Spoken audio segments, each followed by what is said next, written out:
China अपने आप को ये बता रहा है कि हम भारत को और पाकिस्तान को एक ही लेवल पर बिठा रहा है और पूरे जनूबी एशिया में बता रहा है कि हम बड़े सुपर पावर हैं। पहले अमेरिका के सदर ट्रंप ने कहा कि मैंने पाकिस्तान और भारत के दरमियान में जंग को रुकाया और उनको डराया मैंने ट्रेड सैंक्शंस को देकर।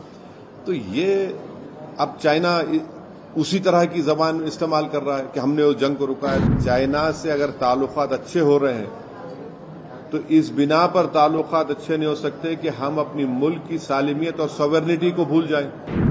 तो ये जो दावा किया गया है चाइना के फॉरेन मिनिस्टर की तरफ से, बड़ा ही एक ताज्जुब खेज दावा ये कर रहे हैं कि वो चाइना ने हिंदुस्तान, भारत और पाकिस्तान के दरमियान में जंग को रुकाया और हम नरेंद्र मोदी सरकार से इस बात का मुतालबा करते हैं कि वो इनके इस दावे की मजम्मत करें और पूरे देश को बता दें कि कोई थर्ड पार्टी इंटरवेंशन भारत को इसमें एक्सेप्टेबल नहीं है, भारत न इसको कबूल करेगा।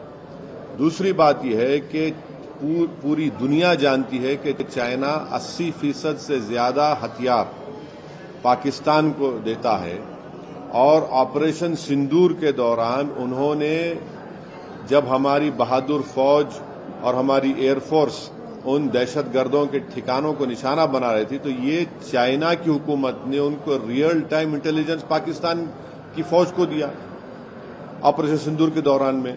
अब बोल रहे हैं कि हम मीडिएटर और सालिस बन रहे हैं।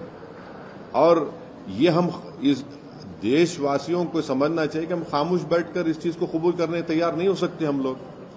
चाइना अपने आप को ये बता रहा है कि हम भारत को और पाकिस्तान को एक ही लेवल पर बिठा रहा है और पूरे जनूबी एशिया में बता रहा है कि हम बड़े सुपर पावर हैं। तो अपने आप को इस तरह से पेश कर रहा है। तो हम मुतालबा करते हैं कि नरेंद्र मोदी की सरकार और नरेंद्र मोदी खुद जब चाइना गए थे तो क्या ये वो इस बात पे एग्रीमेंट उनका हुआ था, क्या उस बात पर राजी हुए थे कि चाइना इस तरह की बात करेगा कि उसने सालिस बना ऑपरेशन सिंदूर के दौरान में। और ये तो दूसरा इस तरह का एक बात रखी गई, ये क्लेम किया गया है। पहले अमेरिका के सदर ट्रंप ने कहा कि मैंने पाकिस्तान और भारत के दरमियान में जंग को रुकाया और उनको डराया मैंने ट्रेड सैंक्शंस को देकर।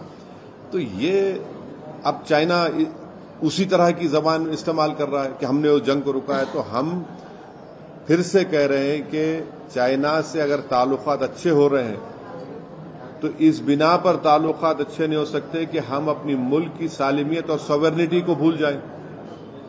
तो ये अब नरेंद्र मोदी की सरकार को इसका खुले तौर पर ऑफिशियली इसका कंडेम करना और इसका रिबट करना चाहिए उनको।